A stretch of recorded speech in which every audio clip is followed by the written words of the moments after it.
Ollanius Pius is essentially a mythological figure of the Imperial Creed, and he is likely a reference to a mysterious individual named Ollanius Person, who played a role during the Horus Heresy that has yet to be fully documented. Ollanius Person, aka Ollanius Pius, was born as one of the mysterious Perpetuals, and he has lived so many lives that he has forgotten his true age. However, he does estimate that as of the Horus Heresy, he was roughly 45,000 years old, which would make him born roughly around 15,000 BC. Having lived through all of recorded human history, he makes first-handed references to historical and mythological events, such as being one of the Argonauts and participating in the Battle of 73 Easting during the Gulf War. By the 31st millennium, Ollanius Person had become known as Pius Old Person because of his devout belief in the Catholic religion and the fact that he was a civilian farmer in the Calth region of the Ultramar system. Before this, however, he had been a private soldier in the Imperial Army who earned the right to retire, being gifted with service shares for a plot of land proportionate to his years served, rounded down as the army always rounded down. He decided to cash them in on Calth, taking on 20 hectares. He chose Calth mainly because out in the farther reaches of the Imperium, under the banner of the new empire being forged by Roboute Guilliman and his Ultramarines, Person felt that it would be easier to practice his faith without incident. Religious faith was widely looked down upon in the Imperium as unscientific nonsense. After living comfortably for 18 years on Calth, the only indicators of his past as a soldier were the fading tattoo on his arm, the battered last rifle mounted on his wall, and the company of an ex-army loader servitor named Graft, who would always refer to him as Trooper Person. Person was present on Calth when the Word-Bearers Space Marines attacked the Ultramarines during the Great Betrayal. The initial strikes from the impacting orbital debris, once shipyards and vessels of the Ultramarine fleet, reminded him terrifyingly of his last campaign in the army upon the world of Chris Sofar. He turned to his faith to help him survive during this time, and he was knocked unconscious shortly after uttering a prayer to his God. During this unconscious period, he dreamt of being visited by his old friend, John Grammaticus. Unwilling to converse with Grammaticus, he attempted to carry on preparing breakfast for his wife. However, in his dream, Grammaticus was forced to remind him that his wife died long before he joined the army. Long before the last time he joined the army, to be exact.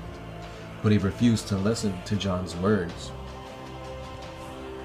John attempted to remind him of their old brotherhood in arms in such conflicts as those that took place on Anatole High in the Pan-Pacific on Terra several lifetimes ago.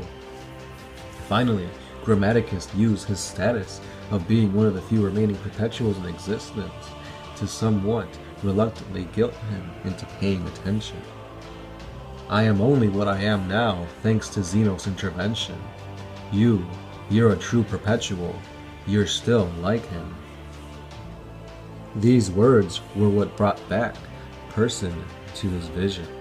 Grammaticus delivered the news that without their intervention, he was going to lose the war, and that if he lost, the human race would lose as well.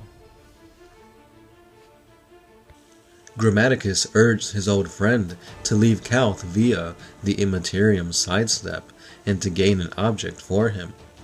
When Person asked where he was supposed to go, Grammaticus replied that he would show him. Person then found himself teleported from his comfortable dream environment to one of horror, aboard a space vessel at war, but a vessel that was unnatural and disturbing, orbiting a burning Terra. Entering a massive chamber, he encountered a dead angel lying upon the floor, his brutal killer standing nearby. Taken back by the unholy appearance of the angel's murderer, he realized the Catheric symbol and audibly renounced the evil one that stood before him. The killer took a step towards him, but he stopped, his attention caught by something held in Person's hand. At that moment, a golden light came from behind him and flooded the chamber, a light that he recognized as one that he used to know, but weaker and sullied. Announcing that he had seen enough, he heard Grammaticus speak, as if bringing him to wakefulness. Waking up in what was left of his lands, Person resolved to escape from the ongoing Battle of Koth, aiding a number of other survivors on the way, many of whom were banded together with him and accompanied him off-world. But before leaving, he managed to acquire an athame, a ritual blade from a chaos cultist that he believed may be the item that he was supposed to fetch for his friend Grammaticus. Person and his survivors left Calth by use of an apparent sorcerer's technique.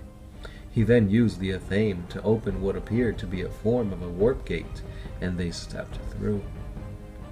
For the next 6 years, Person and his small band wandered through both time and space, using the athame and a warp-sensitive compass, attempting to reach Terra at the behest of Grammaticus. They were hunted by a variety of foes: the Word-Bearers, the Alpha Legion, demons, assassins of the Cabal sent on seeing Horus victorious. And on the world of Andriocht, they emerged shortly at the end of the revolt of the Iron Men, where they became stranded for 2 years. There, he speculated on what to do next, but luckily he was confronted by John Grammaticus, who urged him to go back. However, Person saw through the deception and killed Grammaticus with his athame, revealing that his friend was indeed a shape-shifting imposter of the Alpha Legion. With few options left, Person led his band through a cosmic void left behind by the Iron Men that he would preferred to avoid. Now this is where reports of Person and Pius become muddled, for some say that it was he who sacrificed himself to save the life of the Emperor during the final confrontation with Horus aboard his flagship, during the epic Battle of Terra. So that last part where he actually saves the Emperor from Horus has actually been retconned, as far as I know. Through doing a little bit of research, it seems like his lore changed significantly. He used to be a badass guardsman that would fight like demons and Xenos, but apparently it all got retconned, so I guess he's not as badass as we think. Let me know what you guys thought about this lore. I thought it was still interesting in the least. So thank you for commenting this on our Facebook page. It was surely a fun read. But for now, that's all I've got for you guys. Let me know in the comments down below what you thought about this, and if there's anything else you guys want me to cover. And as always guys, I am the Sound Alchemist, part of One Mind Syndicate, and I am signing out.